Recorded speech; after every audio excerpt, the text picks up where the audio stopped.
Hello folks, Hobo Rider back here with you, and I'd like to invite you along another one of my adventures.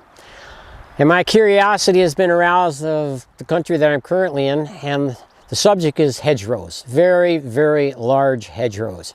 So I challenge my people that are watching to figure out, where am I? Am I in Scotland, Ireland, UK, or some other country where they use these large hedgerows extensively? We're going to go into the history of the hedgerow, what kind of trees grow in the hedgerow, and what is the actual purpose of these hedgerows. And I'd also like to thank I'd like to thank Patrick and Anne, an Irish couple. Not that that means I'm in Ireland, but I'd like to thank them for allowing me to film on their farm. So I hope you follow along. Hobo Rider looking back at you another time. Thank you.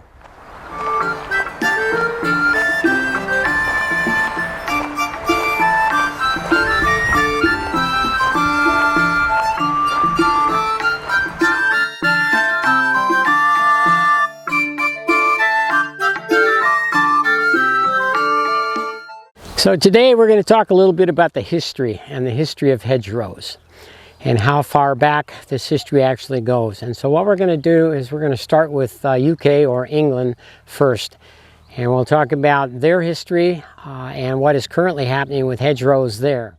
So hedgerows in England started during a period called the Bronze Age or the Neolithic Age. And the way they were brought about was the farmers came in and they stripped the land of the timber so that they could eventually grow crops in a field. But what they left is they left the strips of timber that marked their boundary all the way around their land. And hence these became, in the long-term aspect, these became hedgerows. And the way they became thicker and much more resistant is by the animals browsing on them. The hedgerows or the trees reacted to that and started to grow much thicker and broader. They're about bringing what is now considered hedgerows. Although today the hedgerows, they're actually trimmed, not so much browsing by the timber and everything. But from that, we'll go into how it came about in Ireland. The hedgerows in Ireland, the actual planted hedgerows, were planted between 1700 and 1800.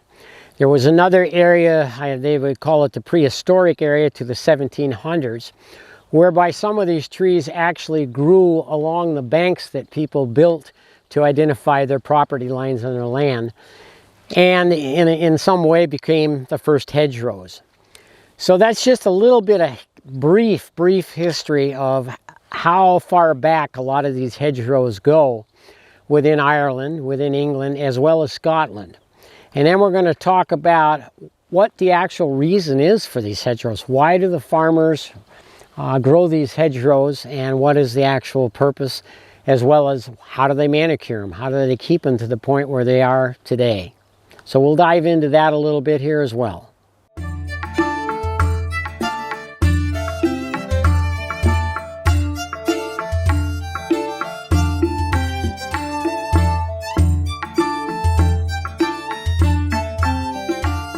So what are the purposes of hedgerows? As previously discussed, initially they became ways of marking the boundary of your property. Also, they became artificial fence lines for your livestock to stay within. But the big one, as these hedgerows grew and prospered, the big one is they became wind blocks in areas where you have a lot of wind. So what are the advantages of having a wind block? Well, with regards to livestock, let's say cattle, in the springtime when they're calving, as well as sheep when they're having their little ones, the weather during that time can be sporadic. You never know what it's going to be. And being able to have an area that creates a wind block for these animals when they're in this particular period is very, very important. Because the amount of losses that you can incur with these youngsters as they're trying to survive and they don't have any way of getting out of the wind is incredible. So wind with regards to the animals. Another one is, how does the wind actually affect the fields that are in the agricultural aspect? So if you don't have anything to block the winds and your land is left barren to the winds, you lose topsoil, and you lose productivity of what happens to be in that soil. So being able to provide wind blocks on your area here also increases the crop production, or the amount of crop that you can get off of the area that you own. So that's another reason why this wind block is so critically important.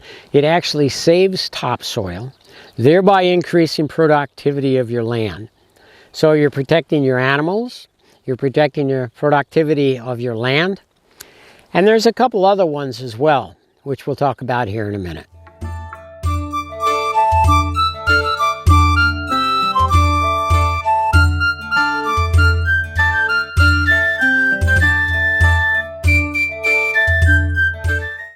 So what is another purpose for hedgerows? Hedgerows have been called woodlands in miniature. And what does that mean? If you actually take the time to explore within inside one of these hedgerows, you'll notice that there's a lot of different types of birds and a lot of different types of animals that actually live in these large hedgerows. It's the same as if they were living in the woods, because that's exactly what it is. One example I can give are bees. Honeybees build their hive here. Right next door is the product that they need to be able to make what we really like, the honey. So think about that again as you look at hedgerows. It's not just wind blocks, but they're also a forest or a woodlands in miniature. Hedgerows, a lot of different good reasons for them. Looking from within inside one of these hedgerows, if you can see this tree, this is no small tree. The base of that tree is at least 24 inches in diameter. And if you can also see the amount of foliage that it was in this particular hedgerow, and the amount of space, if you will, for the birds and other animals that depend upon living in it. Pretty incredible stuff.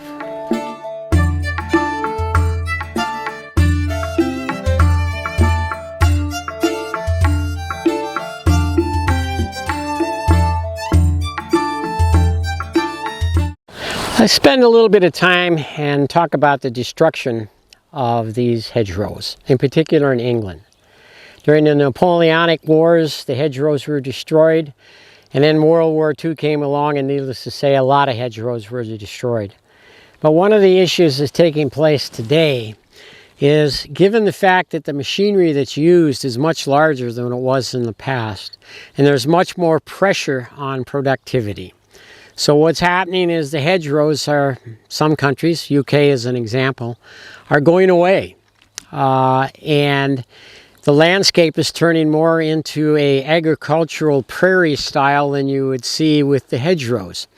So as we previously talked about, you eliminate the hedgerows, and what happens to your topsoil? What happens to productivity of the crops that you're trying to grow?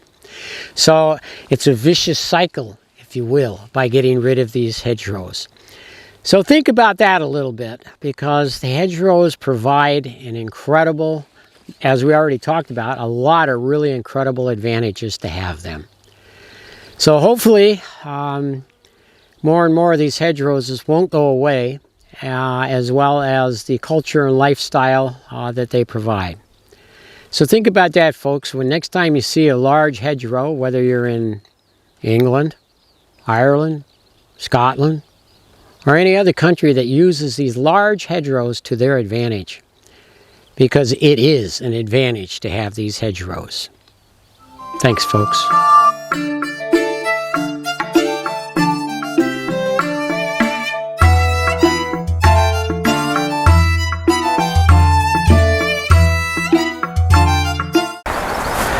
These hedgerows are absolutely fantastic. This particular row here is at least 20 foot tall. And so you might ask yourself, well, how do they mow them and they get them so nice and straight?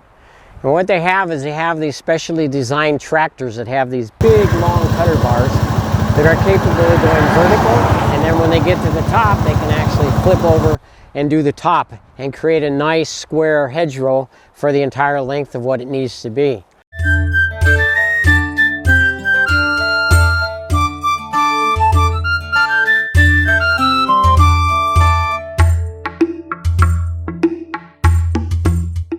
So one of the things that I haven't touched on is what kind of trees are actually used for these hedgerows?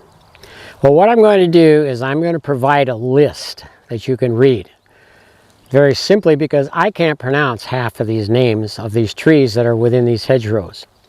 And the particular trees also depend upon the area or the countries that you're in. Some are faster growing, some are slower growing. So what I will do is provide you the list. You can read the list, you can research it. But as I said, I really can't pronounce the majority of these trees, or the correct pronunciation, if you will. I hope you enjoy.